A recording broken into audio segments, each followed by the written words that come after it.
Jerry, were you drafted into the No, service? no, I was not. I was enlisted. I was employed on the Fort Peck Dam in Montana as an iron worker, and I thought I had a pretty good future. It was a good job and good pay, and then there was a little news item that says something about Pearl Harbor.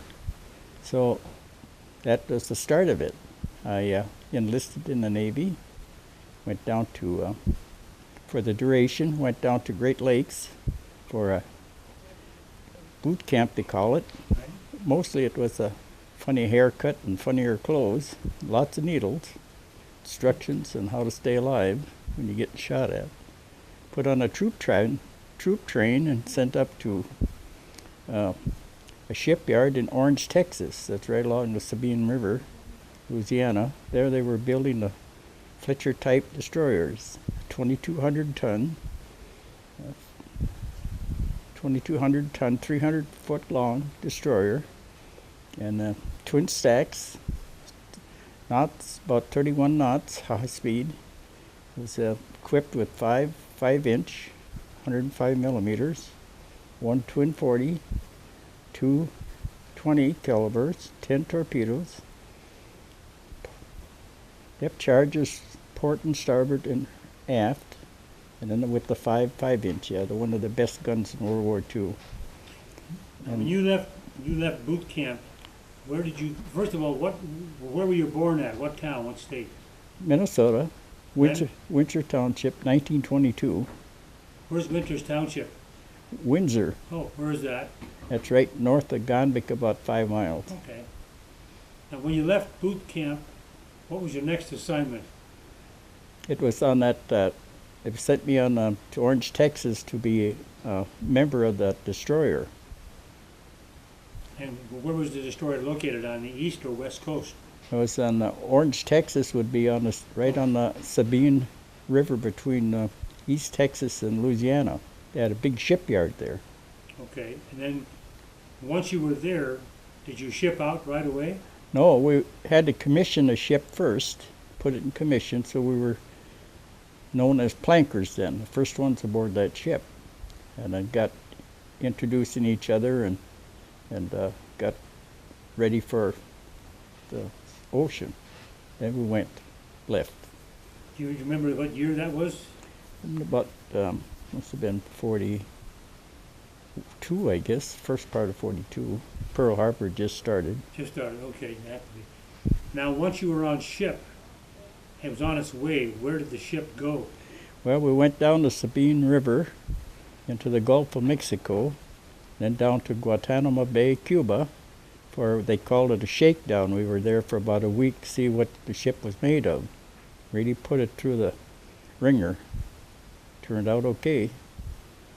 Gunnery practice, tried the guns, torpedo runs, did everything. Once the shakedown cruise is all finished, where was your first deployment? First employment? Deployment, where did the ship go to? Oh, from there we went up to Boston, put on sonar equipment because we were losing so much shipping from the German subs. We didn't have sonar on before. We lost our first ship up in the North Atlantic because we didn't have that. Arleck went down and nobody knows what happened to it, but it went down, I guess. And when we got sonar equipment on, they sent us up in the North Atlantic, but submarines were hiding then. They're a little bit scared. How much time did you spend in the Atlantic area? Well, we must have been there, let's see, approximately a year maybe. And then where did the ship go to? Well, we come back to New York, picked up another 6-7 destroyers, and about 14 big Liberty ships loaded with all kinds of war material. We didn't know where we were going, but after about 3 days, the German subs hit us then. We had got rid of one of them anyway. But the sub hit you? No, hit one of our, tried to hit us as a group, tried to get us, but they didn't get none of us. We got them. And then we kept going. They quit monkeying with us then because we were getting the best of them, I guess. I see a lot of debris coming up from the bottom, so we were getting them with depth charges, I guess. And then we entered Casablanca, North Africa. And there's the first evidence I seen of war. The German or the French battleship Jean Bart was laying on her side with them big 16-inch guns pointing up in the air, and then we knew we were in it.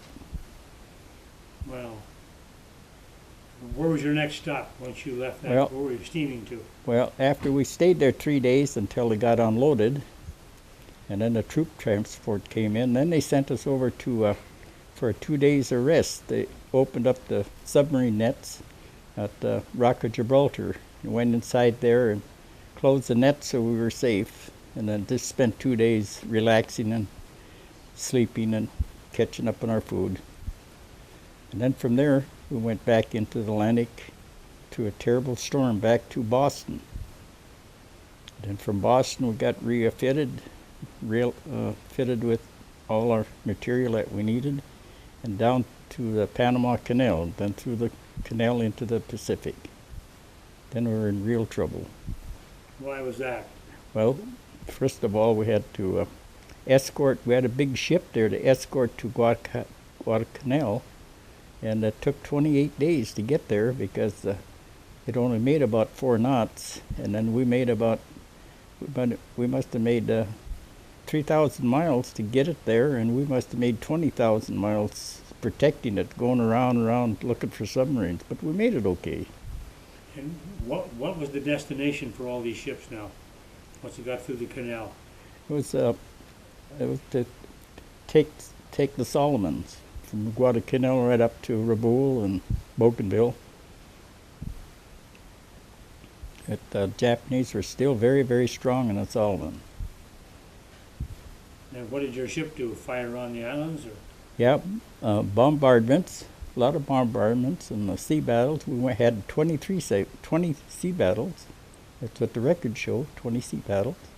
And we sunk a lot of ships, sunk a troop transport, and picked up only 71 prisoners, left the rest of them in the water, hundreds of them.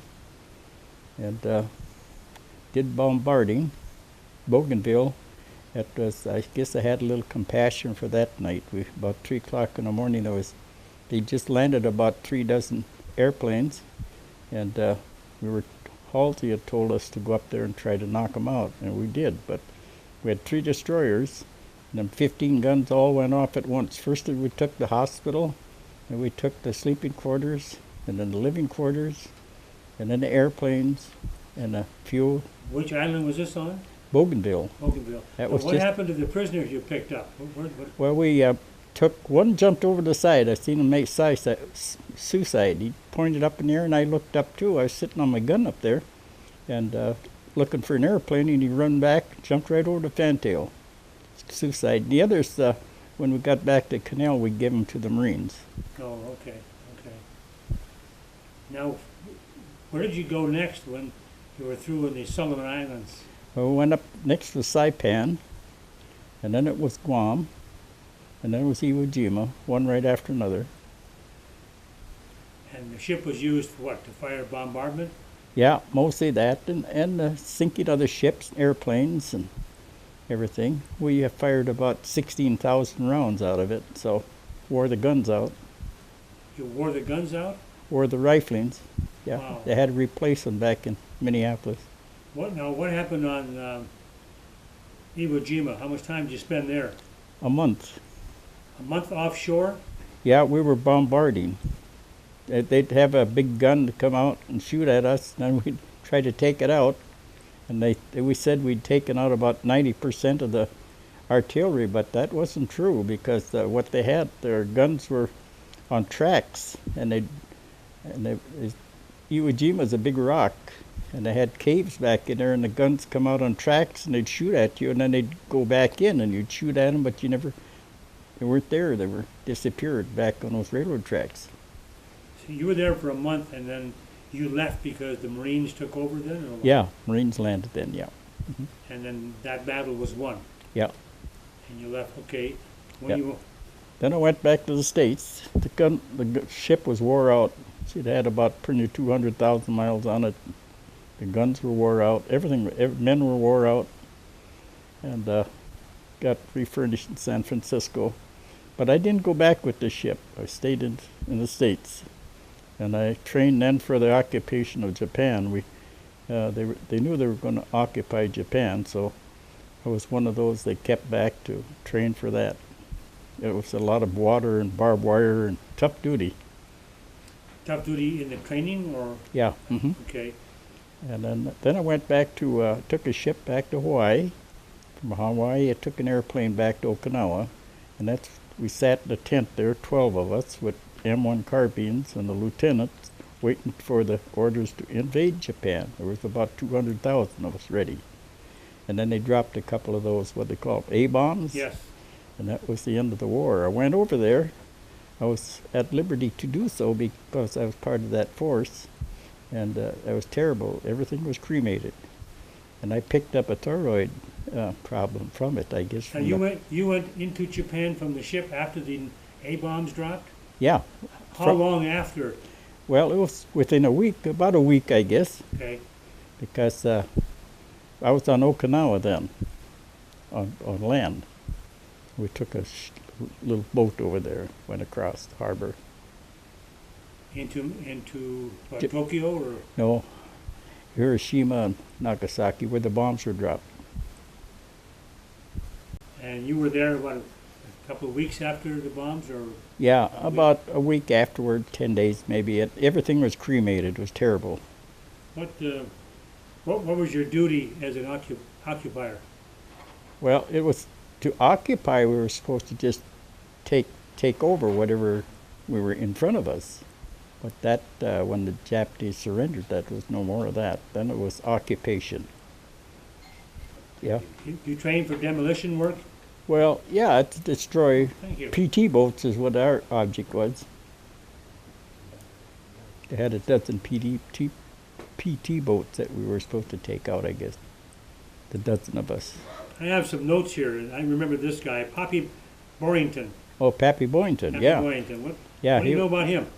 Well, he got shot down over Bougainville, and we picked him up out of the water. And he was appreciative of that. He was one of the best aces in World War II, Pappy Boynton. And then we come back from Bougainville one time early in the morning, and one of our destroyers, the Foot, took a torpedo. And as we tried to have that watertight compartments to keep it from sinking completely, we had a tow line on it on one of our destroyers. We're going to pull it back to Guadalcanal because it wasn't too far.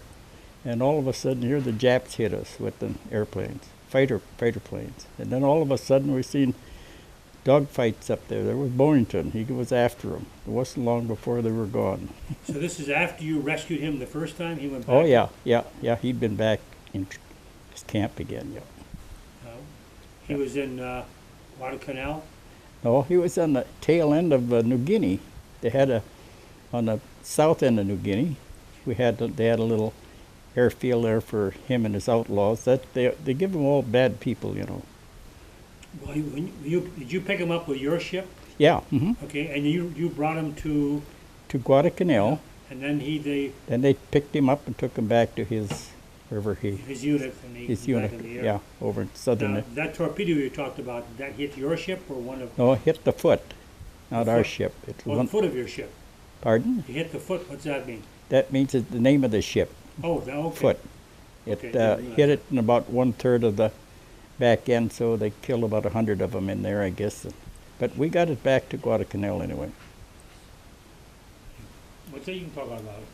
Okay, Dad, at one time you said there was a torpedo hit your ship. Yeah, that's right. In that same area. The torpedo hit your ship? Yeah, in that same area, we were coming back from Bougainville, and I was up on my 40 millimeter where I could always out in the open. I could see everything. All of a sudden, I seen this in the water, this irritation coming our way, and I knew it was a torpedo. And I phoned the bridge and told them, and they didn't do nothing, and it come right underneath us. And I thought, well, this is it. But it didn't go off. And then they didn't believe me, what I told them. And when we were in dry dock, we went floating dry dock up in the Marshall Islands. We had to put in dry dock and scrape all them barnacles off, and there it was. You could see where it dented a little bit, slid right down, made a mark all the way down and went right underneath. And nobody heard that in the ship? No, it didn't explode. No, but you think you hear a big clunking sound. Yeah, I heard it, yeah. Wow, okay. plunked under there. What is this here, Battery of Cape? Battle of Cape St. George, tell them about that one, and then, What's the Battle of Cape St. George mean? Well, that's the area. The English was strong in there before the war. Now that they were named Cape St. George. And Where was this? it's in northern Solomons, Okay, up near, pretty close to northern tip of New Guinea. And Halsey had said that there was a task force up there coming down to reinforce Bougainville, which was a little bit south of Rabaul, North Guinea, and told us to go up there and take care of them. Well, we went and took a torpedo run, and I was up on top there. I could watch. They told me on my phones to watch if seen any hits, and all of a sudden I could see those little red marks in the horizon. Torpedoes were hitting. And when we got up there, it was an all-night battle. By morning, the Japanese had lost, I think they lost everything. They lost 3 destroyers, a couple cruisers, and all their men. And the thing about it, we didn't lose a man. And it was a perfect sea battle. And what's unique about this one is most of the time they presented us with the Presidential Unit Citation, which is generally presented for everybody dying in combat on a ship or an airplane or whatever. Everybody dies in combat to get they're awarded that President Unit Citation. This time they awarded it, first time in history, for everybody living. Unreal. that was the first time they did that. First time, yeah. Give people, okay, I see you got, other. Yeah. who's Eubanks? He was my shipmate. Oh, it's one of your personal friends. Yeah, and when he got a letter from home, we didn't get letters very often, but when we did, we used to share them with each other. And he said, "Read this letter from my mother." And she said, "Son, Yeah. I hope you're okay." He said, "Last night," she said, "at bedtime, I knelt down on my bed, along my bedside, and started to pray for you guys." And that's the same night we had that battle. She said, "In the morning, I was still praying, standing there all night long." She sat on her knees praying. So there's some extra help there. I guess so. Well, I'm going to go back to Japan now. Okay. And you're where are you staying in Japan as far as the occupation Well, goes?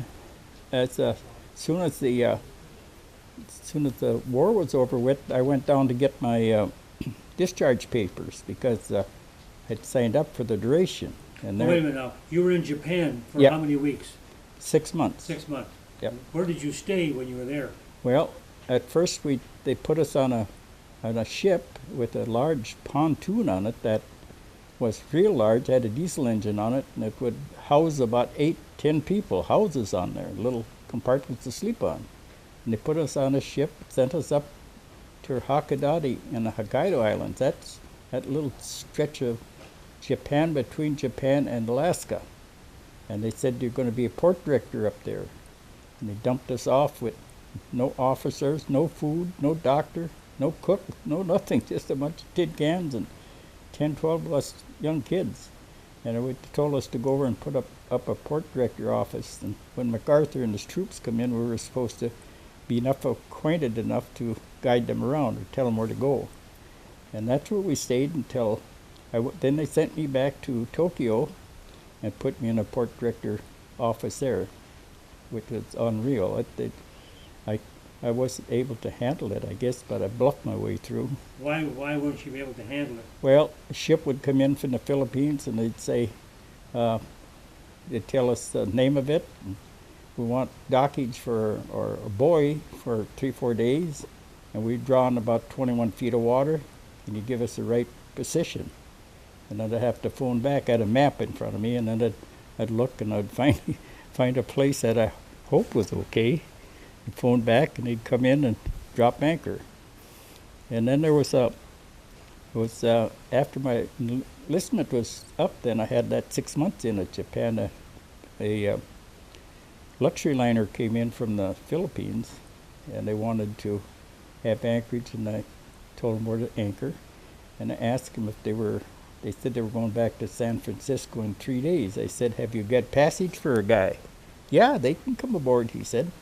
"Give me your name and And come on out. Went out there, and man, for luxury. Had my own room and a waiter, brought my food to me, and had it made all the way back to San Francisco. Well, let me go back to Japan, when you were in Japan. Water? Pass the water. No, No. thanks. No. When you were in Japan, how'd you get along with the Japanese people? Very good. I'll tell you a little story about it. Okay? I met an old gentleman there, gray-haired, and he said, "Where are you from?" He spoke English. Yeah, "Where are you from?" Kind of broken. I Yeah. said, "Minnesota." "Oh," he said, "I go to school in Minnesota many years ago, dentist." And he seen I had 3 teeth knocked out in front here. He said, "You like turkey for Thanksgiving?" He said, "I fix teeth so you can eat turkey." I said, "Okay." So I went to his office, and he'd work on me a little bit. Never give me no medication or nothing. He was a master at it. And when he got done, he'd put in the 3 teeth here, and the one was, they called it open face crown. It was gold all the way around it. Okay? And when I checked out in San Francisco, the doctor said, "Where you get that tooth?" I told him, the Japanese. He said, "Well, you'd have to be about 80 years old to be wearing it, because we quit making them 60 years ago." But they were beautiful teeth. And I wore them for about 40 years. Who else did you meet in Japan then when you were there? Pardon? Who else did you meet in Japan? Well, it's just not very much. There were some workers that would had a barge. They would come in with potatoes and stuff on them, but they weren't too communicative. They didn't have much to say with you. They're kind of wary, as we were. Now, when you were as port director, did you what city was that in? That was Hakodate. And then you'd spend some off time walking around the city? Somewhat, yeah. There were some. They were supposed to be prepared for winter. They told us some of the guys to find a building that would be warm, so we could. It kind of wintry there, I guess. But I didn't stay for that. After 3 months, I went back to Tokyo. And how long were you in Tokyo? 3 months then. Well, what was your job function? It was the same thing, port Same. director. Yeah. And they put you up in a barracks or a building, or where Yeah, did you stay? barracks yeah, they had facilities. They take it over, and convert it the way they wanted it. Americans are good at that. Now, when you were over to Hiroshima, did you go through the area where the bomb had hit? Yeah, I mentioned a little while ago. It was like it was cremated. Huh. All cremated. Even the concrete, if you kicked it, it would be just ash. So stuff was just destroyed. Did you see any buildings standing at all? None at all. Everything burned. It was cremated. Weren't you concerned about radioactivity? Yes, and that's where I picked up that thyroid condition. When I was examined in San Francisco, they said, "You've got a thyroid problem." I said, "I never did before." But I've been on it for 70 years, I guess. A small tablet, it's no problem.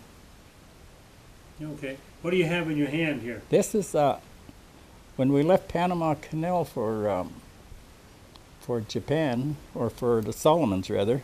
The boatswain mate, his name was K Knight, and Knight, his name was. It started with a K, and I used to always say K Knight, and he'd look at me with them dark eyes of his.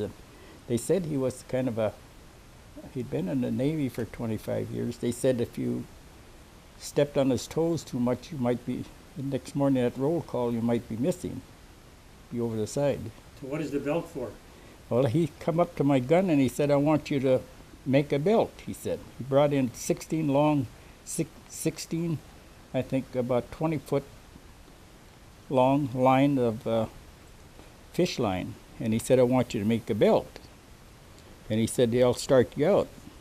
He started me out here, he said, and it's all half hitches and square knots. And he said, "I'm going to come up every second or third day, and if I see a granny knot in there, you take it all apart and start over." And there's 3,300 knots in there. I never made a mistake. And here's a Japanese buckle that I took from a prisoner. See, they're pretty unique. The Japs weren't dumb, see that? Put it together and see. Okay, kind of hold it there for me. Yeah. About 3,300 knots in there. Okay, I'll get a close-up later. Okay? Yep, got it. Okay. So that's kind of a different thing. But they really made a nice, took this from a prisoner, I guess. When you were bombarding Iwo Jima, did you guys ever leave ship and go to shore? Oh, no. No, you stayed on ship the whole Yep. time. We did the same thing in Guam, and we almost got it on all those places. They were pretty close calls. They had big guns. They had on Guam. They had a sugar beet building or a sugar beet plant, and it had a big gun in it. We didn't know it at first, and they almost got us. We got in a little bit too close. Now, how far away were you from shore? Well, Oh, I don't imagine much over a mile. okay, The guns would reach out about 10, yeah. Okay. Were there any other experiences that you Well, came across while over in Japan, or? no, not really. It was different, all right. That's for sure. Now, what was the reason you had to go to the Hiroshima bombing site? Just out of curiosity? Yeah, mostly. Yeah, we're kind of free hands there, freelance. With that little lieutenant we had, had been with Admiral Byrd on expedition to the North Pole. He was a tough little guy, and he didn't really care. What's the reason they didn't want you to take pictures or carry a camera? Well, that's just what they That's what they said. said. Yeah, they didn't know pictures. You could not. If you wrote a letter, most of the time you better not, because they'd censor it and they'd never mail it. All you'd have to say, well, the water's nice and calm, or I seen a coconut tree today. That's all you'd have to say. Or the wind was blowing out of the southeast or west, like out from Australia. That's all it wouldn't take much. Slip of the lip sinks a ship, to tell you. Okay, still in place. And another thing too, in the Guadalcanal, we had, by the way, in the 4 years I was in, I was only seeing one USO show, and they said we're going to have one. So I was coxswain on a whaleboat, so they called me alongside and filled it up with about 15, 20 guys, and I took them over in Guadalcanal, and they'd leveled out a little space there, and here they come. The USO with little Jack Little with his piano on his arm, and Ray Bolger, that dancer. Yeah. Oh, he was something else. But that's the only one we've ever seen. Well, I got a question to ask you about the New Guinea Canal Ward Club. What is that about? The what? Ward Club? Cannibal Ward Club yet? Oh, that was from a cannibals from New Guinea. New Guinea Cannibal Ward Club? What was that about? Where is it that? We've got it on. Well, they came up. My bow hook and the engineer were cleaning up our boat, or our whaleboat, and here come a canoe with 4 of the awful-looking guys you ever seen in it. And they were I suppose they were 6 foot or 5'10", but they didn't weigh over 75, 80 pounds. Just skin and bones, black kinky hair, and chewing something red, and they kept pointing at my bow hook. He was a 18-year-old kid from New York that was nice, fat and chubby, and I said, I think they'd like to eat you, I said. I said, you better keep that bow hook in your hand and ready to whack them, I said. They come in closer and closer, and I said, I think we better give them we had our skivvies, T-shirts, we put our pack of cigarettes under and fold it up. Yep. I said, I think we better give them our cigarettes, and then we'll give them our T-shirts, see what, maybe they'll leave.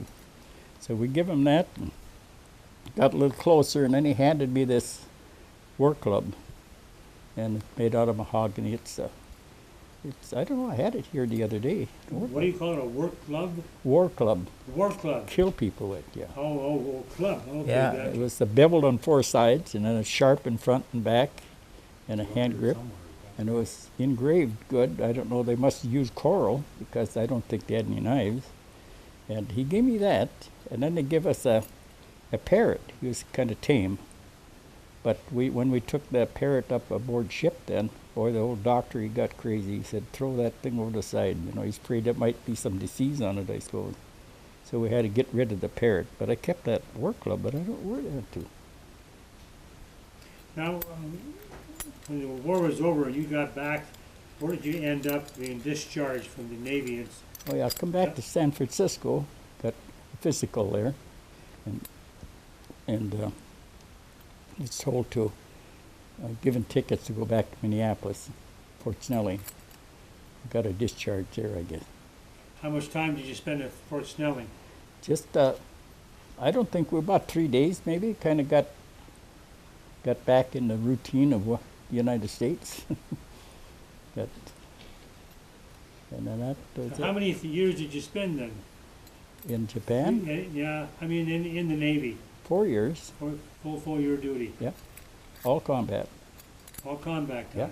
Yeah. Yeah, 7 combat campaigns, 7 of them. 7 campaigns. Yeah. Wow. Yep. Well, everybody got the got the citation awards for everybody. Yeah. Did they give you anything else? Well, we got the battle stars, 7 of them, I guess. We were in 7 different campaigns, so we got those. And I got a bunch of medals, I don't know. Well, I guess they, of course. before you went into the Navy, you were talking about something with the CCC camp. What was that about? Well, remember the CCC camps? Yes. Okay, they had one at Pike Bay, on the south of Cass Lake there. Yeah. Camp 705. I was 16 years old, and I joined that. It was a government program for young boys, and it was amazing. The first time I'd seen running water, first time I'd seen electricity, first time I'd ever seen a phone, first time I'd ever seen a dentist. So they fixed me all up, and they taught me a few things. I got to be a chauffeur driver, a Minnesota chauffeur license, so I could haul crews around. And our main object was the Chippewa National Forest. We would plant about 2 million trees a year, red pine. Now, 705, was that Camp Rabideau? No, 705 is different. no, Rabideau was, It was on Pikes Bay? Pike Bay, yeah. Okay. On the west side there, southeast corner. Had our own generator plant, so we had electricity. How much time did you spend there? 2 years. And then the war broke out, and that's when you enlisted? Just about. It was about after I got out of CC camp. About within the next year, I was tried to get in. Got in some construction work and worked on the railroad, Great Northern, out in Whitefish, Montana, for 2-3 months, and then I rambled down to Fort Peck in Montana, where I got a good job, an iron worker. And that's where you heard about the Pearl Harbor attack, yeah, and that's that when you was joined? ready. Yeah.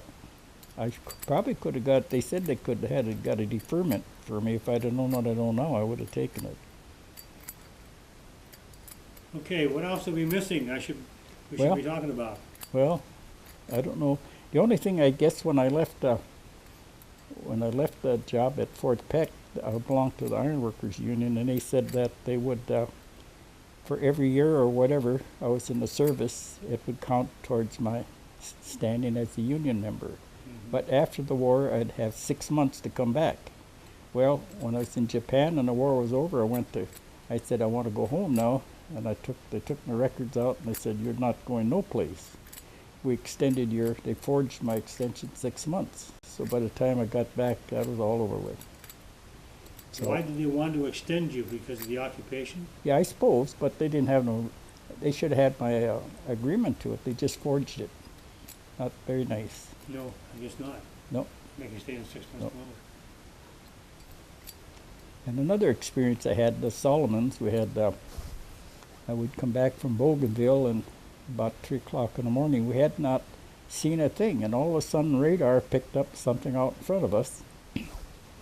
And the star shell lights up about an acre or more, and where I was sitting on my gun there, gun mount, kind of out in the open, I could see out there was about 4 barges with Japanese sitting on their packs with their rifles, Marines or whatever they were, and they turned around and started to stand up and take their rifles off their shoulders. I could see they were looking at us, so I let them have it. I swept the gun down in there, swept it across twice, probably took out 100 of them. What kind of gun were you using? 40 millimeter. Okay. And all of a sudden I felt something right beside me, and here an officer stood and he rammed a 45 right under my right arm. I thought he was going to shoot me. I didn't understand. I thought I was on the wrong side for a while. But they never said nothing afterward, but they scared me, I know that. Why did you do it? I don't know, I suppose, who knows? Yeah. Yeah, that's what my job was up in that 40 millimeter, to protect the ship. And I guess I could have challenged it on him, and I probably should have. Tell me about this Little Beaver Squadron. Oh. What is that? That was from that cartoon, let's see, from Colorado, that artist that drew that Red Rider. What was his name? Anyway, Yeah. he was that cartoonist, and we had an artist aboard ship. He went up on the bridge and he drew a picture of the little beaver. Yeah. He was a good artist, and then he put up these ships like airplanes, bombardments, and all that stuff, and then he put a hash mark under each one for each time we did it, and they kind of liked that, I guess. Got to be. Then we had Arleigh Burke, 31 knot Burke, as our admiral. He got to be a Secretary of Navy afterwards. And by the way, I met, on Guadalcanal there, I met Halsey, Bull Halsey, and he had a good name. That guy was about 5'10" and weighed about 300 pounds, and had a chest on him about a 60, 70 inch around, I guess, big arms, battleship tattooed on his chest, and he'd talk to you just like you and I talk, Admiral Halsey. And then I got to know Harold Stassen. I hauled him many times in my whaleboat. He was our Republican governor at one time. And you know, 40 years later, when he was running for governor again, or running for president, I guess it was, in Bemidji there at the Holiday Inn, I was coming home from work and I heard it on the radio that he was at the Holiday Inn, so I stopped there. I thought I'd stop, and there was a guard standing at the door. He said, "What do you want?" And I said, "I'd like to say hello to Mr. Mr. Stassen. I've known him back in wartime." And I walked in there, and boy, he knew me just like that. That guy was smart. Good memory. Yeah, and then I also met Byron White, Whizzer White from Colorado, that All-American. After the war, he used to haul him around too. I remember him well because I never had no ice cream for about a year, and he come off of a ship with a tub of ice cream for me. I remember him well, and he went on to be a Supreme Court Justice under Kennedy, Byron White.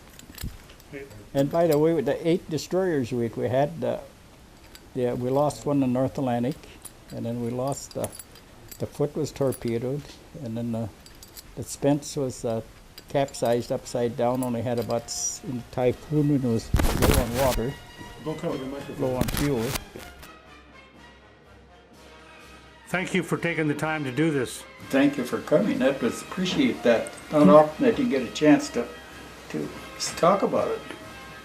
A lot of times you don't care about talking about it. But after you get older like I am and you can't read or drive anymore, you start thinking more about what you did. It's kind of bothersome. Yeah, it's kind of important to pass around that information. Yes, it is. Very much so.